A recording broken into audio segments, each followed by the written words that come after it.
नमस्कार, मैं Ashish Singh mission institute Prayagraj में आप सभी सम्मानित साथियों का स्वागत करता हूं। साथ ही साथ उम्मीद करता हूं कि आप सभी लोग स्वस्थ होंगे और पढ़ाई लिखाई की प्रक्रिया अच्छे से जारी होगी। जैसा कि आपको विदित है कि हम लोग भूगोल के संदर्भ में मृदा संसाधन के विषय में पढ़ रहे थे। आज हम एक नए टॉपिक की शुरुआत करेंगे। उम्मीद है कि आप सभी लोग इसको अच्छे से ध्यान से पढ़ेंगे और आपके आगामी आने वाले जो भी एग्ज़ाम है, चाहे वो आपका आरओ का एग्ज़ाम हो, पीसीएस का एग्ज़ाम हो या इसके साथ साथ एसआई और पुलिस का एग्ज़ाम हो, इन सब में आपको बहुत फ़ायदा प्राप्त होगा। ठीक है, तो आइए शुरुआत करते हैं। आज का जो टॉपिक हम लोग लिए हैं उसमें हम पढ़ते हैं वायुमंडल। ध्यान दीजिएगा, वायुमंडल। सबसे पहली बात तो प्रश्न आता है कि अगर जब हम वायुमंडल पढ़ते हैं तो आखिर किसका वायुमंडल पढ़ें। वायुमंडल तो लगभग सबके पास होता है ना। देखा जाए तो सूर्य के पास भी अपना एक वायुमंडल होगा, वातावरण होगा, जिसमें हाइड्रोजन और हीलियम की मेजॉरिटी होती है। तो यहाँ पर जब हम वायुमंडल की बात करते हैं, इसका मतलब यह है कि पृथ्वी का वायुमंडल, ध्यान दीजिएगा, किसका? पृथ्वी का वायुमंडल, इसके विषय में हमें पढ़ना है। ठीक है, तो यहाँ पर आप देख सकते हैं कि वायुमंडल में आखिर हमें पढ़ना क्या क्या रहता है। सबसे पहले इसको हम लोग देख सकते हैं। तो पहला हो गया, देखिए, इसकी परिभाषा। इसको जानना है कि आखिर होता क्या है। इसके बाद देखिए, इसमें इसकी मेरिट हो गई, यानी विशेषता जिसे कहते हैं। वायुमंडल क्यों हमारे लिए इंपॉर्टेंट है, ध्यान दीजिए, विशेषता हो गया। इसके बाद ध्यान दीजिए, वायुमंडल की संरचना, वायुमंडल की संरचना हो गया। आखिर हमारा जो वायुमंडल है किस प्रकार गैसों के मिश्रण से बना हुआ है, तो उनका परसेंटेज क्या है, ये चीज़ों को समझना है। इसके बाद आप ध्यान दीजिए, 4th नंबर पे वायुमंडल की परतें, लेयर्स ऑफ द एटमॉस्फेयर, इसके विषय में बात करना है। फिर इसके बाद आप देखेंगे नेक्स्ट इसमें वायुदाब हो गया एवं वायु संचार। ठीक है, वायुदाब एवं वायु संचार। तो जब हम एयर प्रेशर को पढ़ते हैं तो एयर प्रेशर को पढ़ते समय हम एल्बिडो की बात करते हैं, हीट बजट की भी बात करते हैं, इसको भी हमें समझना होगा। तत्पश्चात फिर इसमें आगे हम एयर सर्कुलेशन की बात करेंगे। इसके बाद 6 नंबर पे हम लोग पढ़ेंगे, ध्यान दीजिएगा, वो रहेगा बादल एवं वर्षा। बादल एवं वर्षा या वर्षण भी लिख सकते हैं। ठीक है, बादल एवं वर्षण यानी क्लाउड एंड प्रेसिपिटेशन। तो इतनी चीज़ों के विषय में इसमें हमें पढ़ना है। आइए शुरुआत करते हैं पृथ्वी का वायुमंडल, जिसमें सबसे पहले हम डेफिनेशन को देखेंगे, परिभाषा को देखेंगे। ठीक है, तो ध्यान दीजिएगा, वायुमंडल की परिभाषा ये सामने हमने लिख दिया। ठीक, प्रश्न ये है कि आखिर वायुमंडल होता क्या है, कैसे इसको परिभाषित करते हैं। तो आप ऐसे सोच सकते हैं कि जो हमारा पृथ्वी है, पृथ्वी के चारों ओर गैसों का जो आवरण पाया जाता है, उसी गैसों के आवरण को ही वायुमंडल कहते हैं। ध्यान दीजिएगा, पृथ्वी के चारों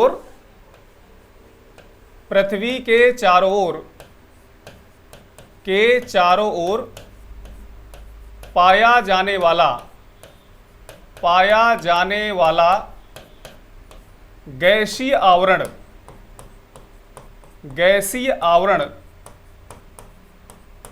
को वायुमंडल कहते हैं। ध्यान दीजिए, पृथ्वी के चारों ओर पाया जाने वाला जो गैसीय आवरण होता है उसे वायुमंडल कहते हैं।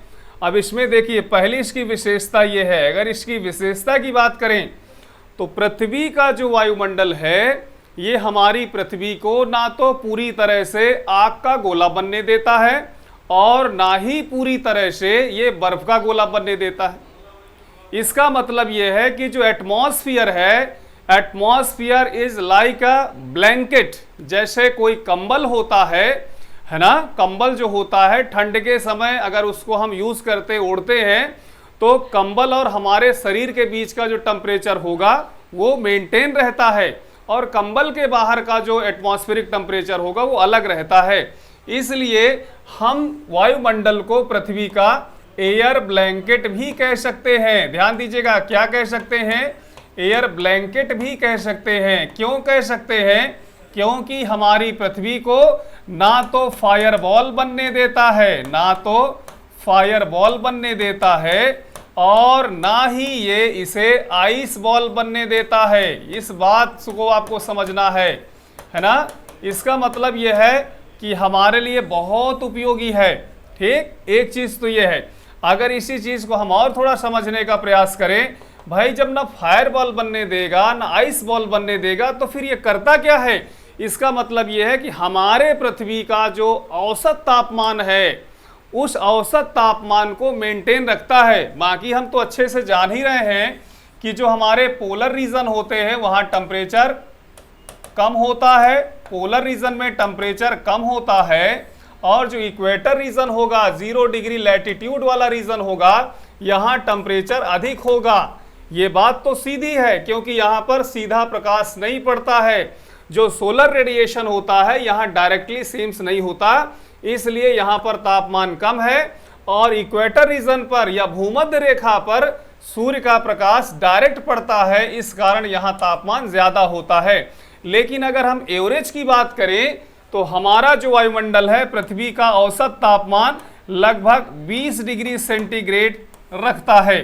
ध्यान दीजिएगा, 18 डिग्री से 20 डिग्री सेंटीग्रेड तापमान मेंटेन रखता है। और ये तापमान evolution of the animals, evolution of the living beings के लिए बहुत ऑप्टिमम होता है, अनुकूल होता है। इसलिए आप देखें, पहली विशेषता ये हो गई कि एयर ब्लैंकेट है, चूंकि पृथ्वी को ना तो फायर बॉल बनने दे और ना ही आइस बॉल बनने दे। जबकि एक आइडियल कंडीशन की अगर हम बातचीत करें टेम्परेचर की, तो 18 से 20 डिग्री सेंटीग्रेड होता है। ठीक है, औसत तापमान की हम बात कर रहे हैं यहाँ पर। इसके बाद देखिए, इसकी सेकेंड जो डेफिनेशन है, सेकेंड जो इसकी मेरिट है, इसकी हम बात करें, सेकेंड जो प्रॉपर्टीज की बात करें, तो देखिए क्या है कि वायुमंडल के होने से और भी हमें क्या फायदा है। तो वायुमंडल में आप देखेंगे कि जीवनदायिनी गैस पाई जाती है। ध्यान दीजिएगा, कैसी गैस है? जीवनदायिनी गैस पाई जाती है, जिसमें अगर हम जानवरों के लिए समझें या फिर लिविंग बीइंग्स में, देखिए सीधी सी बात है कि जो लिविंग बीइंग्स होते हैं, इसको हम दो भागों में बांट सकते हैं। एक होता है फ्लोरा होता है और दूसरा होता है फौना होता है। ध्यान दीजिएगा, तो फौना के लिए ज्यादातर ऑक्सीजन की आवश्यकता पड़ती है, लेकिन पेड़ पौधों के लिए कार्बन डाइऑक्साइड की नीड होती है for the process of photosphere. इसलिए इस चीज को भी ध्यान में रखना है कि इसमें बहुत इंपॉर्टेंट गैसें पाई जाती हैं, जिससे जीवधारी अपना जीवन चलाते हैं या जीवधारी अपने आप को सरवाइव रखते हैं। ये चीज हो गया, आपको यहाँ पे समझना है। इसके बाद ध्यान दीजिए, नेक्स्ट पॉइंट पे अगर हम बातचीत करें, तो वायुमंडल के होने से पृथ्वी में, वायुमंडल के होने से पृथ्वी में मौसमी घटनाएं होती हैं या फिर जलवायु घटनाएं होती हैं। आप समझ सकते हैं कि बारिश का होना हो या फिर साइक्लोन बनना हो, हवा का चलना हो, गरजना हो, ये जो तमाम चीजें हैं, ओस है, ड्यू अगर आप सुने होंगे, समझे होंगे, तो जितनी जो आपकी इंसिडेंटल स्थिति होती है क्लाइमेटिक उसमें से संबंधित, ये सभी चीजें इससे संबंधित होती हैं। इसलिए हमारा जो पृथ्वी है इसमें डाइवर्सिटी पाई जाती है।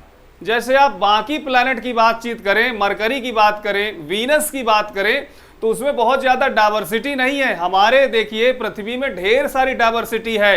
अगर हम ज्योग्राफिकल कंडीशन की डाइवर्सिटी देखें तो कहीं पर हमें डेजर्ट्स मिलते हैं, कहीं पर हमें प्लेटूज मिलते हैं, कहीं पर हमें पर्वत मिलते हैं, मैदान मिलते हैं ना। इसी प्रकार आप देखें वृक्ष आवरण भी बहुत ज्यादा होता है, वन आवरण भी बहुत ज्यादा होता है, और क्लाइमेट के आधार पर जीव जंतु भी समान रूप से पाए जाते हैं।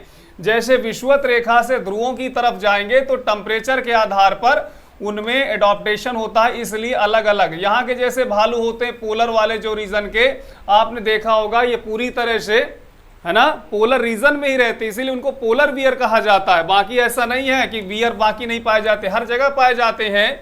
तो यहाँ पर आप देखें पृथ्वी में डाइवर्सिटी के लिए बहुत जिम्मेदार है, रिस्पॉन्सिबल है हमारा एटमॉस्फेयर।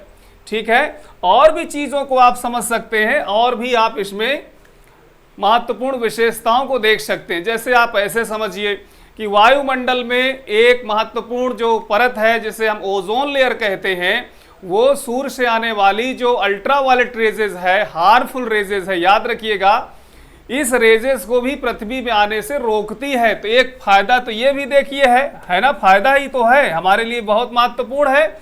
अगर ये डायरेक्ट रेजेस आ जाएंगी तो हमें, आप समझ सकते हैं कि जिस प्रकार यूरेनियम के स्रावित होने से हमें कैंसर हो जा सकता है, हम जो है विकिरण जो है प्रदूषण के प्रॉब्लम में गिरफ्त हो सकते हैं, इसी तरह इसमें भी एक विकिरण ही तो होता है। अल्ट्रावायलेट क्या एक तरह का विकिरण है, रेडिएशन है, उससे जो है हमारा जो जीन होता है, हमारा जो डीएनए होता है उसमें प्रभाव पड़ता है।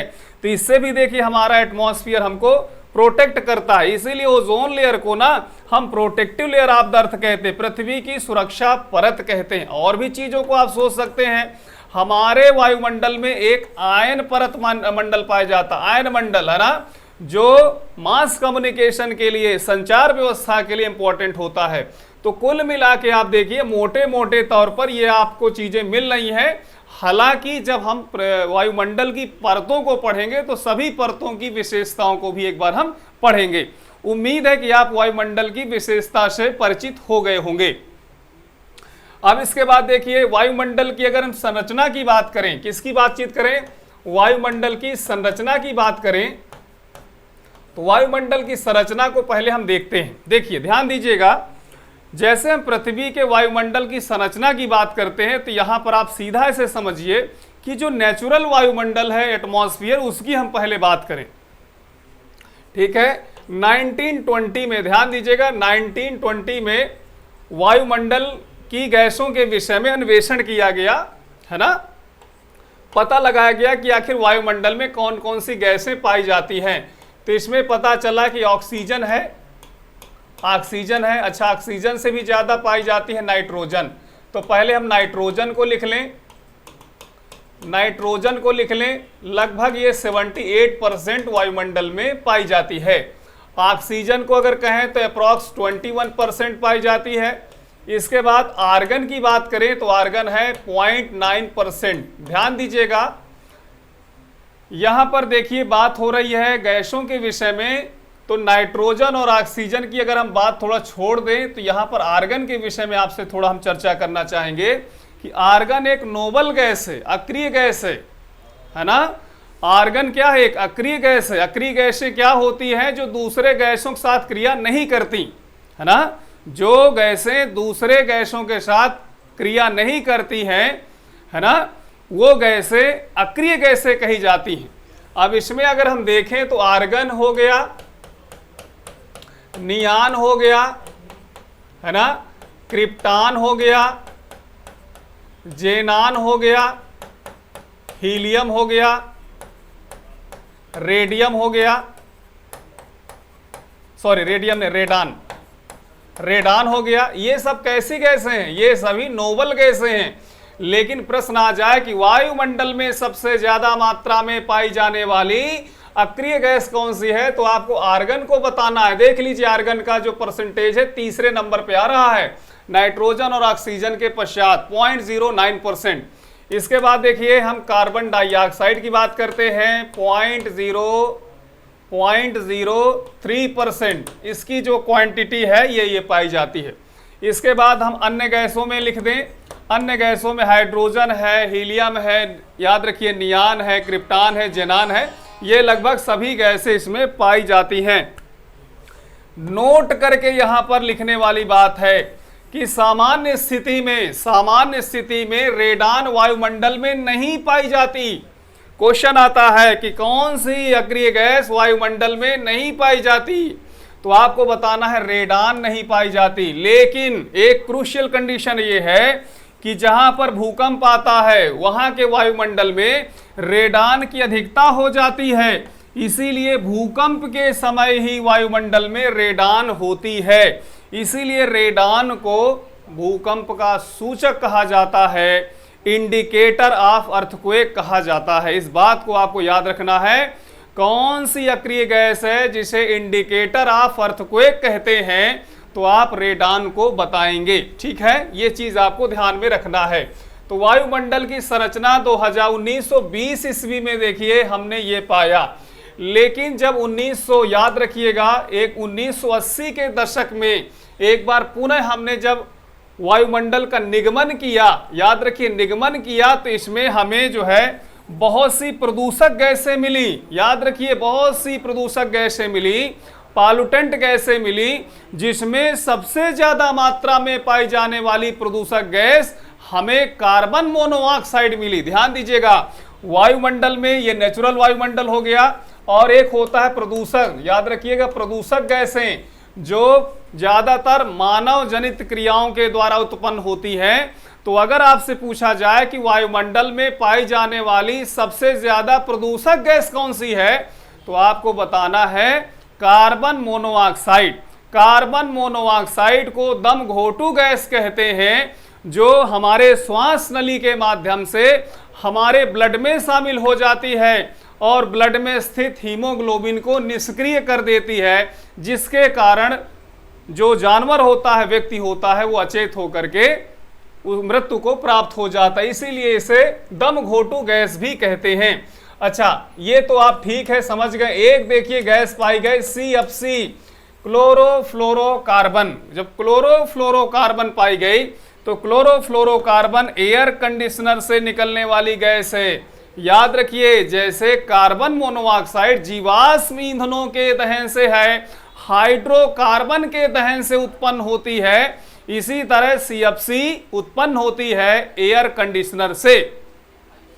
इसीलिए CFC की रोकथाम के लिए कनाडा में सेंट लॉरेंस नदी के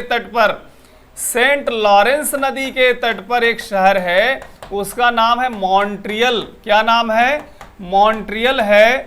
ध्यान दीजिएगा, 1987 ईस्वी में कनाडा के मॉन्ट्रियल शहर पर ओजोन परत के संरक्षण के लिए, O3 लेयर के संरक्षण के लिए सहमति बनी थी। अब चूंकि O3 लेयर क्यों कहा गया?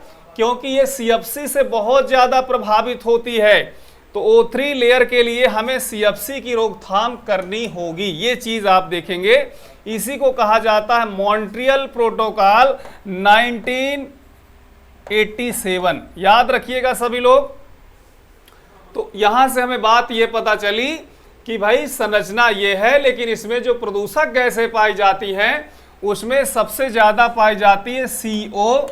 याद रखिएगा, इसके अलावा भी बहुत सी पाई जाती है, सल्फर डाइऑक्साइड पाई जाती है, ठीक है, मीथेन गैस भी पाई जाती है, कार्बन मोनोऑक्साइड हो गया, कार्बन डाइऑक्साइड भी हो गया, है ना। इस प्रकार की गैसें पाई जाती हैं, जिसमें जो सल्फर डाइऑक्साइड है, याद रखिए सल्फर डाइऑक्साइड जो है वो जैसे पानी के संपर्क में आती है तो वो सल्फ्यूरिक एसिड का निर्माण कर लेती है, और यही पानी जब बारिश के रूप में पृथ्वी की सतह पर आता है तो उसे हम अम्ल वर्षा कहते हैं, एसिड रेनफॉल कहते हैं, जिससे हमें मेम्ब्रेन कैंसर हो जाता है, यानी स्किन वाला कैंसर हो जाता है, त्वचा कैंसर हो जाता है। इस चीज को आपको समझना है। उम्मीद है कि वायुमंडल की संरचना के विषय में आप अच्छे से समझ गए होंगे। अब आइए एक एक करके हम यहां पर बात करते हैं। सबसे पहले अगर हम नाइट्रोजन की बात करें, ठीक है, आखिर हमारे वायुमंडल में नाइट्रोजन की मात्रा इतनी ज्यादा क्यों पाई जाती है? क्या इसकी कुछ ना कुछ तो खासियत होगी, जरूरत होगी, इसीलिए पाई जाती होगी, है ना। अगर हम मरकरी के वायुमंडल की बात करें तो उसमें तो नहीं पाई जाती है। अगर हम वीनस के वायुमंडल में बातचीत करें तो नाइट्रोजन तो नहीं पाई जाती है। इसका मतलब यह है कि पृथ्वी के वायुमंडल में नाइट्रोजन है, इसका कुछ ना कुछ उपयोग तो होगा। आइए हम पहले उपयोग के विषय में जानेंगे। पहला उपयोग तो देखिए ये है कि जो दलहन फसलें होती हैं या तिलहन फसलें होती हैं, उनकी जो जड़ें होती हैं ग्रंथियुक्त होती हैं। कैसे होती हैं?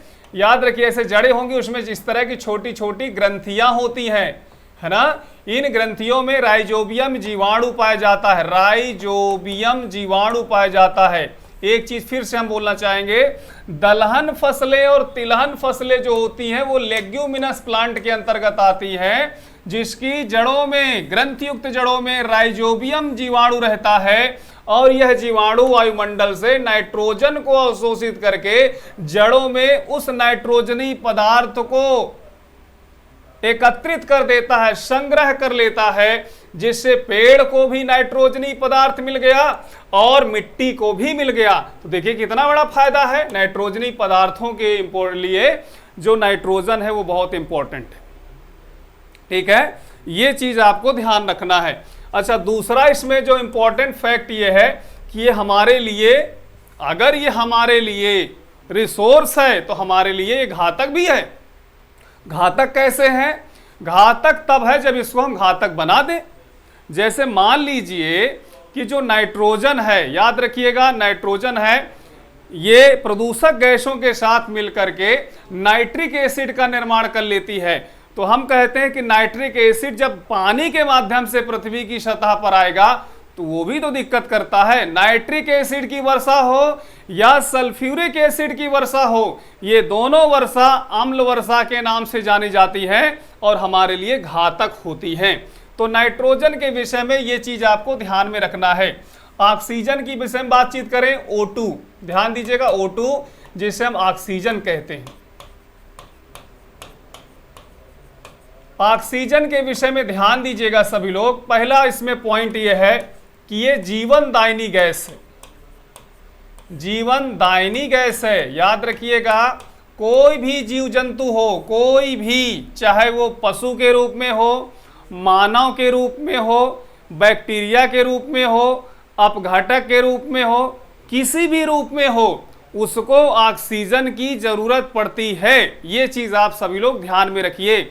इसी प्रकार अगर हम निर्जीव चीजों की भी बात करें, जैसे पानी की बात करें, याद रखिए वाटर की भी बात करें, तो उसको भी कहीं ना कहीं बायोलॉजिकल ऑक्सीजन डिमांड की आवश्यकता होती है, अर्थात उसमें ऑक्सीजन घुला होना चाहिए, जिससे जो एक्वेटिक क्रीचर होंगे, जलीय जीव जंतु होंगे, वो ऑक्सीजन वहीं से तो प्राप्त करेंगे, पानी से प्राप्त करते हैं। इसलिए ऑक्सीजन को जीवनदायिनी गैस के रूप में कहा जाता है। ठीक है, दूसरा इसमें देखिए पॉइंट ये है, दूसरा इसका पॉइंट ये है कि जो ऑक्सीजन है स्वयं नहीं जलती, स्वयं नहीं जलती लेकिन जलने में सहायता करती है ना। स्वयं नहीं जलती लेकिन जलने में सहायता करती है, इसीलिए इसको फ्लेमर गैस कहा जाता है। याद रखिए, फ्लेमर गैस कहा जाता है। इस बात को हमें ध्यान में रखना है। अब प्रदूषण के कारण चाहे वायुमंडल में आप देखिए प्रॉब्लम आ जाए तो हमें समस्या आने लगती है। जैसे बड़े बड़े शहरों में अगर हम बात करें, जैसे संघाई हो गया, जैसे हमारा दिल्ली हो गया, दिल्ली एनसीआर वाला रीजन हो गया, आप देखिए कितना ज़्यादा वायु की जो क्वालिटी होती है वो बहुत ज़्यादा प्रभावित हो जाती है। तो वायु की क्वालिटी को सुधारने के लिए सरकारों के द्वारा अपना अपना प्रयास किया जाता है। जैसे आप देखिए जो दिल्ली एनसीआर है वहाँ पर ढेर सारे स्मॉग टावर लगाए जा रहे हैं। इसी तरह जो अरावली पहाड़ है उस पर ढेर सारा प्लांटेशन किया जा रहा है। इसे green wall of the NCR कहा जाता है। तो उससे क्या होता है, उससे जो है एयर की जो क्वालिटी है उसको मैनेज किया जाए। ठीक है, वैसे खराब जो हवा है वो सबके लिए है, दिक्कत करती है, लेकिन जो अस्थमा के रोगी होते हैं या छोटे बच्चे होते हैं या बड़े बुजुर्ग होते हैं जो जरावस्था में पहुंच गए होते हैं, उनको सबसे ज़्यादा समस्या आती है। तो भाई हवा में, चाहे हवा में जो ऑक्सीजन है वो कम हो जाए या प्रदूषित हो जाए, या फिर पानी में जो है जो घुली हुई ऑक्सीजन है वो प्रभावित हो जाए, तो जितने जलीय जीव जंतु हैं वो भी परेशान हो जाएंगे और जो अपघटक होते हैं वो भी धीरे धीरे समाप्त हो जाएंगे, है ना। अपघटकों को भी तो चाहिए। तो जब वो अपघटक पहले से ही मर गए तो उनको सड़ाएगा गलाएगा कौन। इसीलिए आप देखते हैं कि जो दिल्ली, अगर हम दिल्ली में जाते हैं तो यमुना नदी में बहुत ज़्यादा झाग निकलता है और इसको देख करके हम लोग बोल देते हैं कि ये तो नाला है। और सही बात है, उत्तर भारत का नाला यमुना नदी कहा जाता है। क्यों? क्योंकि बहुत ज़्यादा झाग होता है। अब सोचिए उस झाग में ना तो सूर्य का प्रकाश पहुंच पाएगा, तो उसके जो प्लैंकटन होंगे ना तो वो फोटोसिंथेसिस कर पाएंगे, प्रकाश संश्लेषण नहीं कर पाएंगे, तो जो जलीय जीव जंतु होंगे वो उनको भोजन नहीं मिलेगा, है ना। तो कुल मिला के आप देखिए मरेंगे और धीरे धीरे इस तरह जल का प्रदूषण बढ़ता चला जाता है। हमारे देश में एक नदी है, उसका नाम है दामोदर नदी। दामोदर नदी को जैविक मरुस्थल भी कहते हैं। क्या कहते हैं? जैविक मरुस्थल भी कहते हैं। भाई जैविक मरुस्थल का मतलब तो यही होता है कि ऐसी नदी जिसमें इतना ज़्यादा पॉल्यूटेंट हो गया, पोल्यूशन हो गया है कि उसमें कोई भी जीवधारी अगर पाया जा रहा है तो पहली बात तो प्रजनन क्षमता कम हो जाती है या फिर प्रजनन करना भी नहीं चाहेंगे, क्योंकि बहुत ज़्यादा प्रदूषण होता है, इसीलिए जीवधारियों के रहने के लिए वो ठीक नहीं है। इस कारण इसे बायोडेजर्ट भी कहते हैं। तो ऑक्सीजन देखिए हमारे लिए इम्पोर्टेंट है, इसलिए इसको हमें आशीर्वाद की तरह समझना चाहिए, इसको हमें साफ सुथरा रखने का प्रयास करना चाहिए, है ना। भारत सरकार ने तमाम तरह के कानून बनाए हैं एयर प्रदूषण को, एयर पोल्यूशन को रोकने के लिए, तो उसके माध्यम से भी प्रयास किया जाता है, लेकिन जब तक हम स्वतः नहीं इस पे ध्यान देंगे तो ये मामला ठीक नहीं रहेगा। तो ये चीज़ है। तो स्मॉग टावर बताइए, स्टील के पेड़ लगाए जा रहे हैं, इसमें स्टील के पेड़, है ना, स्मॉग जो टावर होते हैं, बताइए कितना जो है इस तरह की बात है। यहाँ पर तो हरे भरे पेड़ पौधे होने चाहिए, लेकिन अब वो काट दिए गए हैं, तब इसी प्रकार के टावर बनाए जा रहे हैं। अच्छा, इसके बाद फिर हम बातचीत करते हैं CO2 की, कार्बन डाइऑक्साइड की बात करते हैं। कार्बन डाइऑक्साइड, जैसे अगर हम ये एक लाइन कहें कि जिस प्रकार जीव जंतुओं के लिए ऑक्सीजन महत्वपूर्ण स्थान रखती है, उसी प्रकार कार्बन डाइऑक्साइड पेड़ पौधों के लिए महत्वपूर्ण है। तो जब दोनों अपनी अपनी जगह महत्वपूर्ण है, तो हम कार्बन डाइऑक्साइड को एक विलेन के रूप में क्यों देखते हैं, क्यों हम सोचते हैं कि यह नकारात्मक गैस है।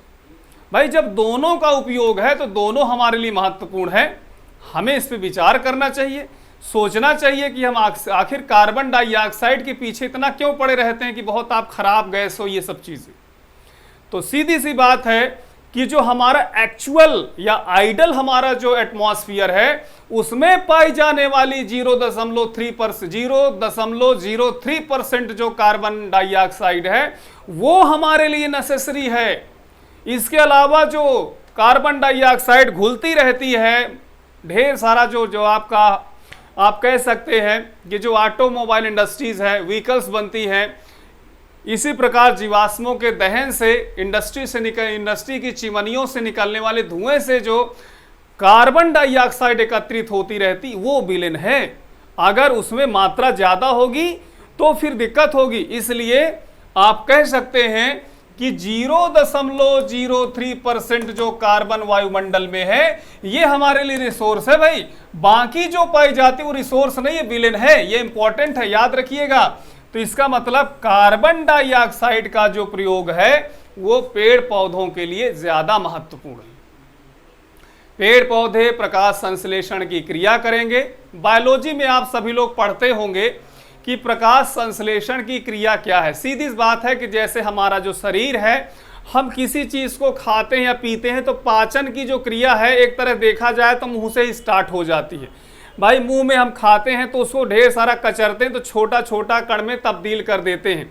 फिर हमारे जो है माउथ में सलाइवा पाया जाता है ना, लार पाई जाती है, तो लार के कारण हमें स्वेल या निगलने में जो है आसानी होती है। फिर हमारे धीरे धीरे आहार नाल में पहुंच जाता है, वहाँ पर इसको जो है डाइजेशन होता है। डाइजेशन होने के पश्चात फिर उसमें जो वेस्ट मटेरियल होते हैं एज यूरिन और एज ए सिट जो है एक्सक्रीट हो जाते हैं। बाकी जो इंपॉर्टेंट चीज़ें होती हैं हमारे शरीर में रहती है। ये चीज़ आपको ध्यान में रखना है। इसी तरह जो पेड़ पौधा होता है उसको पानी की आवश्यकता पड़ती है, तो पानी के लिए मिनरल वाटर हो गया फ्रॉम द सॉइल। उसको कार्बन डाइऑक्साइड की आवश्यकता पड़ती है ना। तो जाहिर सी बात है कि they obtain from the atmosphere, carbon dioxide की प्राप्ति वो एटमॉस्फेयर से कर लेते हैं। इसी तरह एनर्जी अर्थात आग की आवश्यकता पड़ती है, तो आग कहाँ से पाए, तो सूर्य के प्रकाश से उन्होंने आग को प्राप्त कर लिया, एक तरह से सूर्य के प्रकाश से प्राप्त कर लिया। अब इसके बाद उनको जो है, जैसे हम लोग खाना बनाते हैं तो हमें भी मसाले वगैरह चाहिए, स्पाइस वगैरह चाहिए, इसी प्रकार से पेड़ पौधे क्लोरोफिल का प्रयोग कर लेते हैं। बस हो गया, कार्बन डाइऑक्साइड मिल गया, प्रकाश मिल गया, पानी मिल गया, है ना। ये सब चीज़ें जब मिल गई तो भोजन बन गया। भोजन बना क्या, भोजन बना ग्लूकोज। क्या बना, C6H12O6, यही बना ग्लूकोज। इसके बाद जो है फिर ऑक्सीजन भी हमको मिल गया। तो कुल मिला के आप देखिए भोजन ये हो गया। एक पर्यावरण में एक पर्यावरणविद हैं जिनका नाम है लिंडेमान, ठीक है। लिंडेमान महोदय साहब बोलते हैं कि जैसे सूर्य का जो प्रकाश आता है, ध्यान दीजिएगा इसको, 10% ला कहते हैं। वो बोलते हैं कि सूर्य का जो प्रकाश आता है उसमें हमारा जो पृथ्वी है वो ज़्यादातर उसका 10% ही यूज़ करती है। मान लीजिए कि पेड़ पौधे ने भोजन बनाया 100%, सूर्य के प्रकाश प्रयोग करके 100% भोजन बनाया, तो अब ये रूल कहता है कि उसमें से 100% में 10% ही उसका उपयोग करते हैं जीव जंतु। ठीक है, फिर जीव जंतु खाएंगे तो उनको खाने वाले फिर 10% होते हैं, है ना, 10% उनको खा जाएंगे। ये खाते खाते अब घटक तक इसी तरह पहुंचते हैं। तो ये बात क्या है, एक आइडियल फूड जो एक फूड पिरामिड होता उसके लिए है। अब ये नहीं कि जैसे मान लीजिए कोई जंगल है, उसमें ढेर सारे शाकाहारी है, मांसाहारी है ही नहीं, तो वहां पे ये नियम काम नहीं करेगा, वहां पे ये नियम काम ही नहीं करेगा। भाई 10% आपको खाना, आप ज्यादा खा गए, ज्यादा लोग ज्यादा खा गए, है ना। इसलिए यहां पर आपको ध्यान देना कि एक आइडियल कंडीशन में जो हमारा एक आइडियल इकोसिस्टम होता है, इसीलिए बहुत से लोग सोचते हैं कि आखिर हमारे देश में इतना जानवर था, शेर है, बाघ है, ढेर सारा हाइनास, ढेर सारे पशु हैं, क्या जरूरत है अफ्रीका से चीता लाने की। यस, जरूरत है, क्योंकि जब आप अपने फूड पिरामिड को देखते हैं तो हमें यह फूड पिरामिड कहता है कि सभी प्रकार के जीव जंतु होंगे, सभी प्रकार के पेड़ पौधे होंगे, तभी ये नियम काम करेगा। तो जब वो भी आ जाएगा तो जाहिर सी बात है कि वो जो 10% वाला रूल है वो काम करेगा, जो दिखता नहीं है लेकिन होता है, दिखता नहीं है लेकिन होता, इस बात को हमें समझना होगा। तो साइड से इस बात को भी आपको याद रखना है कि जो 10% लॉ है वो किसका है, तो लिंडेमान महोदय साहब का, इस बात को भी ध्यान रखिएगा। तो ये CO2 हो गया। अब यहां पर प्रश्न आता है कि जब CO2 0.03% हमारे लिए उपयोगी है तो हमें इसी को बचा के रखना है, हमें इसी को बचा के रखना है। बाकी जो हम एक्सक्रीट कर रहे हैं, उसमें मिला रहे हैं, घुला रहे हैं, उसकी हमें 1% की भी आवश्यकता नहीं। इसलिए आपने देखा होगा कि 1997 ईस्वी में जापान के क्योटो शहर में सम्मेलन हुआ।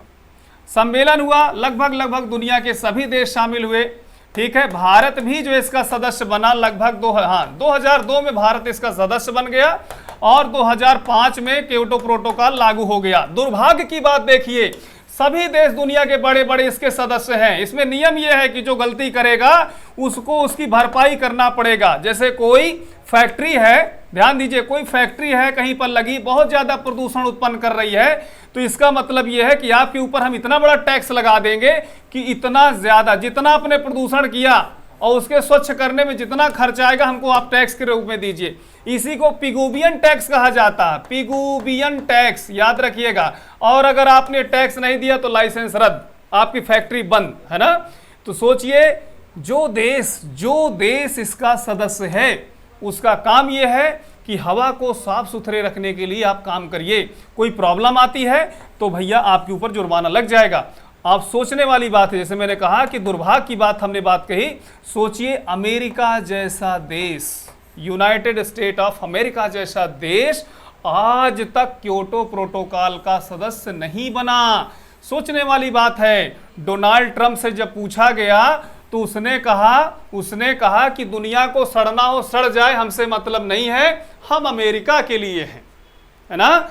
ये इस तरह क्यों बोलता? अगर इसका सदस्य होता तो भारी जुर्माना लगाया जा सकता था। जब इस तरह इसने बोला तो दुनिया भर में इसकी बेइज्जती हुई, है ना, इंसल्ट हुआ। और अमेरिका के लोगों ने ही कह दिया कि हमें दुनिया के साथ चलना है, हमें सड़ी हुई दुनिया के साथ नहीं, हमें सही स्वच्छ साफ दुनिया के साथ चलना है।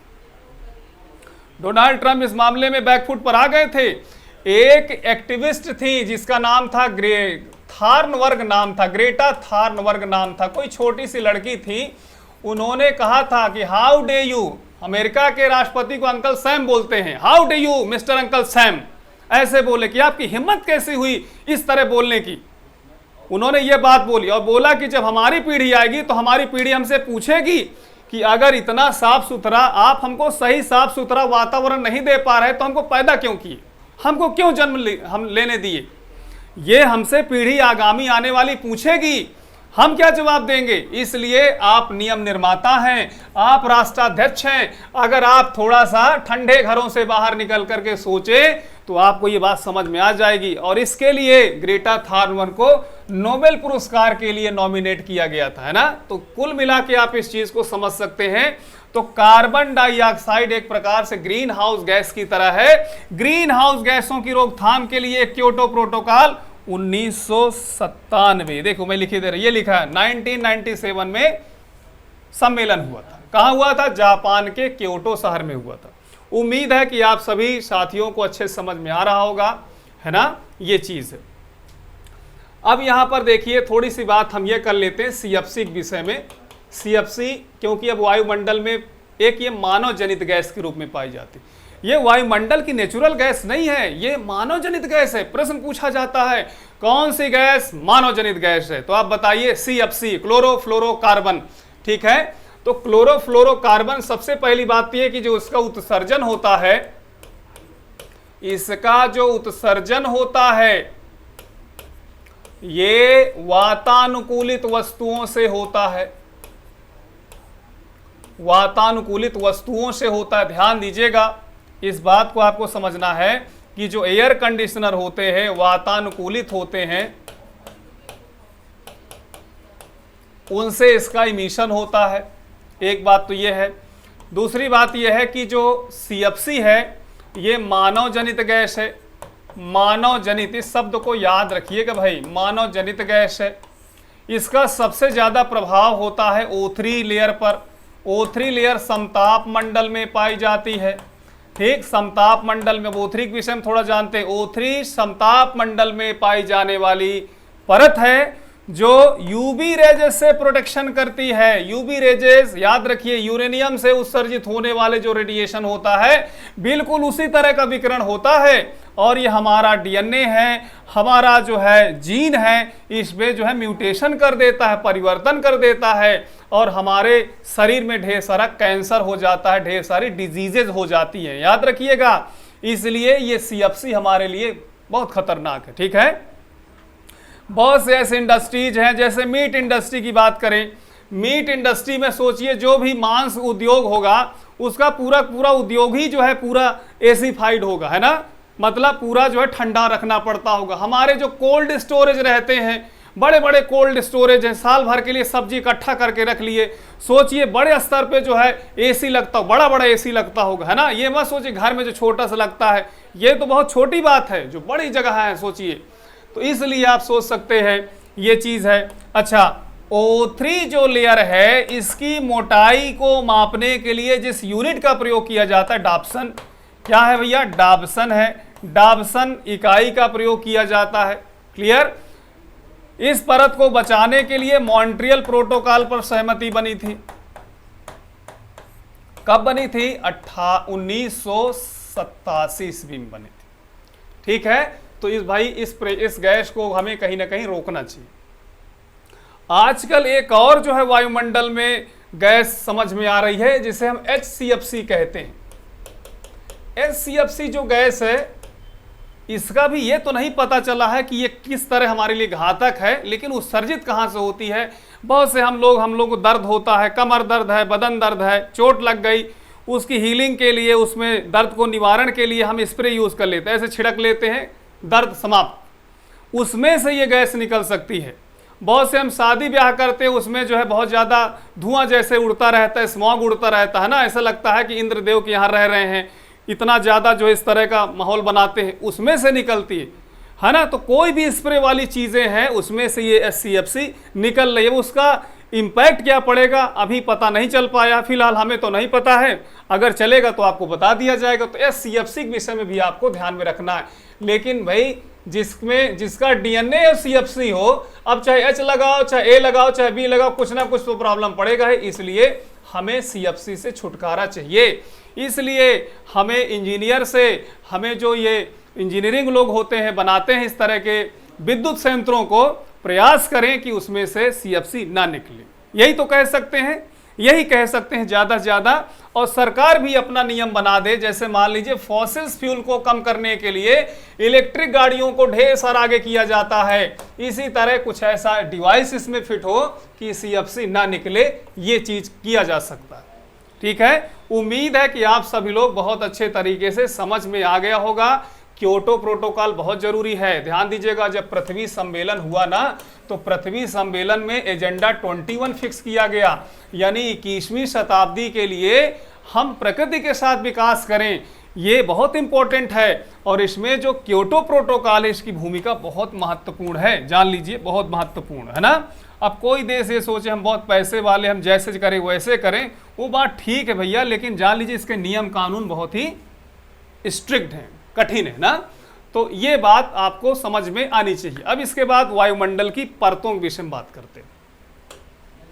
वायुमंडल की परतें, सोचिए हमारी ये पृथ्वी है, मान लो ये हमारी पृथ्वी है। अब पृथ्वी के चारों ओर वायु कंबल की तरह लिपटा हुआ है ना।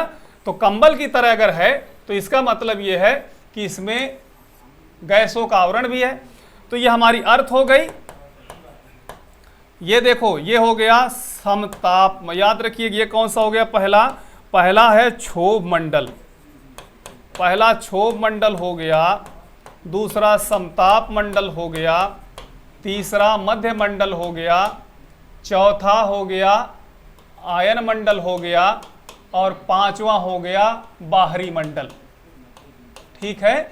अगर आपसे कोई पूछे पृथ्वी की सतह से ऊंचाई में जाने पर, पृथ्वी की सतह से from the surface of earth, surface of earth से अगर आप ऊंचाई पे जाते हो तो वायुमंडल की परतें किस प्रकार से मिलेंगी, तो आप यहां बता सकते हो क्षोभ मंडल, समताप मंडल, मध्य मंडल, आयन मंडल और बाहरी मंडल के रूप में मिलेंगे। तो साथियों आज यहां तक ठीक है। कल जब आएंगे तो इन परतों के विषय में बड़े अच्छे तरीके से पढ़ा जाएगा, चीज़ों को समझा जाएगा और जो पॉइंट्स हैं हम आपसे भी उम्मीद करते हैं कि आप बड़ी अच्छे से देखिए, शेयर करिए ज़्यादा से ज़्यादा लोगों तक। ऐसा नहीं है, शिक्षा जो होती है वो जितना दान देंगे ना उतने बढ़ेगी। शिक्षा ऐसी चीज़ है कि जितना दान दोगे उतना बढ़ेगी और उसका उतना मान प्रतिष्ठा वगैरह बढ़ते। जैसे जो दानी लोग होते हैं उनको लोग मानते हैं, ऐसा नहीं है, मानते हैं। तो जैसे शिक्षा भी क्या होता है, शिक्षा में वो संस्कार होता है, जितना आगे बढ़ाओगे उतना ज़्यादा आपकी प्रतिष्ठा मान सम्मान बढ़ेगा।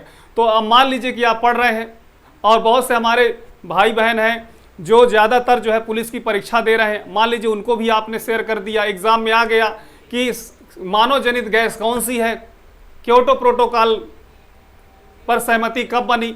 तो ये जो सब पॉइंट्स हैं, डाप्सन इकाई किसका यूनिट है, सब अगर आपने कर दिया तो आप भी पढ़ लिए, वो भी पढ़ लिए, उनका भी सिलेक्शन हो गया, आपका भी सिलेक्शन हो गया, है ना। तो पढ़ाई है, पढ़ाई को आप कमतर मत आकिए। हमारे पृथ्वी में कोई भी संसाधन हो उसको कमतर मत आकिए, पढ़ाई तो खास तौर पे। जैसे बड़े लोगों ने कहा है कि पानी कितना भी खराब हो जाए, पानी कितना भी खराब हो जाए, आग बुझाने के काम तो आएगा ही आएगा। इसी तरह पढ़ाई है भाई। हम कहते हैं कि हम नहीं भी पढ़ रहे हैं, हम नहीं परीक्षा दे रहे हैं, लेकिन फिर भी हमें जानते रहना चाहिए, क्योंकि हमें पता है आज हम अकेले हैं, कल हम जो है आगे अपनी पीढ़ी बढ़ाएंगे, इतने खर्चे रहेंगे, सरप्लस जो है एक्सपेंडिचर रहेगा, तो हम अपने बच्चों को पढ़ा सकते हैं, बता सकते हैं, कम से कम कुछ तो उस महंगाई को कम कर सकते हैं। ठीक है। इन्हीं बातों के साथ उम्मीद है कि आप सभी लोगों को समझ में आया होगा। ठीक है, मिलते हैं कल, अपना ख्याल रखिए, पढ़ते लिखते रहें। मिशन इंस्टीट्यूट प्रयागराज के साथ। जय हिंद।